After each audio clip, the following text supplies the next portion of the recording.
გამოდიან სინდისის პატიმრების ოჯახის წევრები, მსახიობები, მომღერლები, ფაქტიურად ყველა პროფესიის ადამიანი დღეს ზუსტად 3 საათზე იქნება ქუჩაში, ისევე როგორც მთელი ამ თვეების განმავლობაში იყვნენ ქუჩაში და აჟღერებდნენ მათ მთავარ მოთხოვნებს.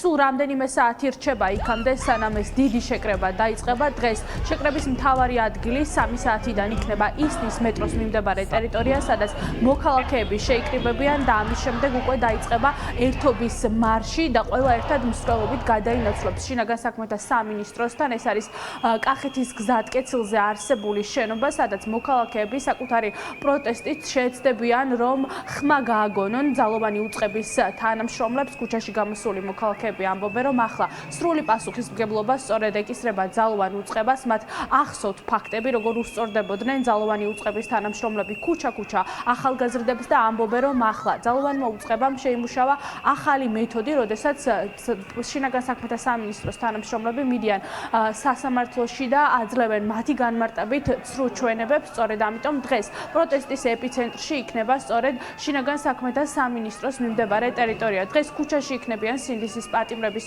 ოჯახის წევრები, სტუდენტები, ყველა პროფესიის და ყველა ასაკის ადამიანი. ზუსტად 3 საათზე იქნება ისნის მეტროს მიმდებარე ტერიტორიაზე და რამდენიმე წუთში შეკრებიდან დაიწყება ერთობის მარში ქუჩაში. ელოდებიან ყველას, ვინც ფიქრობს, რომ ახლა ერთობას აქვს ძალიან დიდი მნიშვნელობა და ვინც ფიქრობს, რომ ძალოვანი უწყების და ამ პოლიციური რუსული რეჟიმის წინააღმდეგ ყველაფერი უნდა გააკეთონ და ეს პროტესტი უნდა გაგრძელდეს.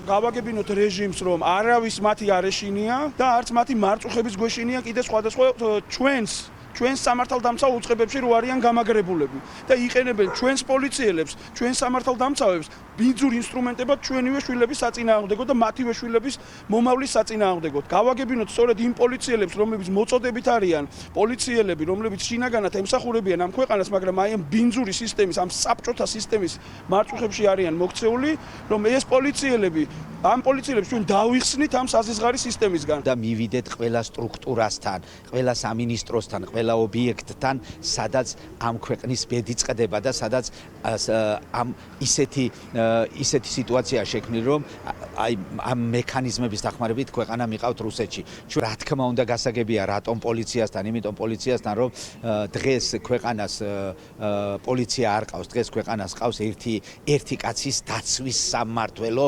სამინისტრო, მთელი სამინისტრო არის ერთი კაცის დაცვის სამსახურში. ეს არის ერთობის მარში, სადაც ყველა ადამიანი უნდა გამოვიდეს. მოთხოვნით მთავრობის გადადგომა. მთავრობის გადადგომაში მოიაზრება ის, რომ პოლიტპატიმრებიც უნდა გამოვიდნენ, ახალი არჩევნებიც უნდა ჩატარდეს. ჩვენ ყველამ ისევე ერთ საქართველოში უნდა ვიცხოვროთ, მაგრამ დღეს აუცილებელია, რომ თქვენ დაგვიდგეთ ჩვენ.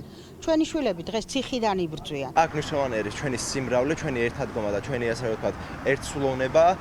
ეს მარში იქნება, რა თქმა უნდა, ძალიან სტრუქტურიზებული, ძალიან დაორგანიზებული და ყველანაირად ასე ვთქვათ, არ მივცეთ საშუალებას, რომ პოლიციას რომ რაიმე დაგვაკლოს ან რომელიმე დაიჭიროს ან ასე შემდეგ, ამიტომ ყველას გელოდებით, ერთად უნდა ვიდგეთ და ძლიერად უნდა ვიყოთ.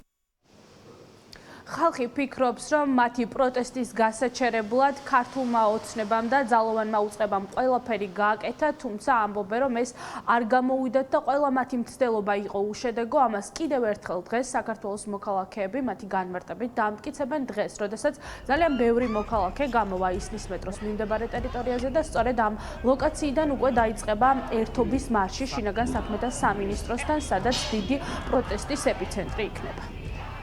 მადლობა მარიამ, ეს მარიამ მაკასარაშვილი იყო.